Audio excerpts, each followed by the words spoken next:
CM Ashok Gehlot ने एक बार फिर विधायकों की खरीद फरोख्त और दल बदल का मुद्दा उठाते हुए कहा कि कई बार लोग लालच में पार्टियां बदल लेते हैं। आजकल हॉर्स ट्रेडिंग से सरकार गिराई जाती है और विधायक उसमें भागीदार बनते हैं। ये बहुत ही चिंता का विषय होना चाहिए। ये पार्टी का सवाल नहीं, ये देश का सवाल है। हॉर्स ट्रेडिंग होगी और ऐसे ही सरकार गिराई जाएगी तो लोकतंत्र के क्या मायने रह जाते हैं। ऐसा गहलोत वीडियो कॉन्फ्रेंसिंग के जरिए राष्ट्रीय विधायक सम्मेलन में बोल रहे थे।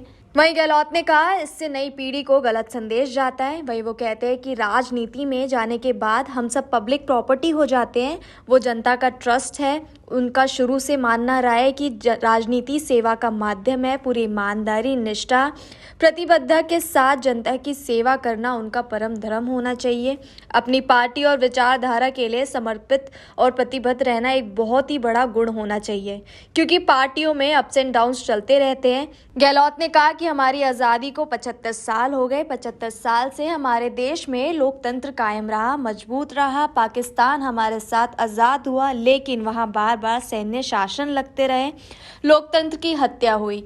मुल्क का सौभाग्य है कि 75 साल के बावजूद भी यहाँ लोकतंत्र कायम है। एकता और अखंडता के साथ मुल्क आगे बढ़ रहा है। उनका मानना है कि राजनीति में आने के बाद नई पीढ़ी को प्रेरणा देनी चाहिए, चाहे वो कितने भी ऊंचे पद पर पहुंच जाए, लेकिन विनम्रता रहनी चाहिए। गहलोत ने बताया कि अन्याय, उत्पीड़न और अत्याचार की स्थिति में जनप्रतिनिधि किसी भी कीमत पर दोषियों का साथ नहीं दे, ना कि उनकी सिफारिश करे, चाहे वो कितना भी नज़दीकी या परिवार का आदमी ही क्यों ना। वहीं कहा कि ये लड़ाई विचारधारा की है, ये भाव होना चाहिए।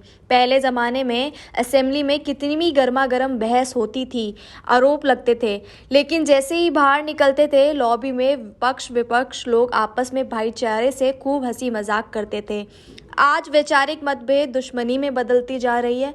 पक्ष और विपक्ष के बीच तनाव दिखता है। बता दें कि गहलोत ने प्रधानमंत्री को चिट्ठी लिखी कि देश में राइट टू सोशल सिक्योरिटी लागू करने की ज़रूरत है। एक मजदूर जिंदगी भर काम करता है, बुढ़ापे में काम नहीं कर पाता, उससे पैसा मिलना चाहिए। कई बार बुजुर्ग आदमी के बेटे इस लायक नहीं होते कि परिवार चला सके, तो उनके लिए सोशल सिक्योरिटी ज़रूरी है। धीरे धीरे पूरे देश में सोशल सिक्योरिटी लागू होनी चाहिए।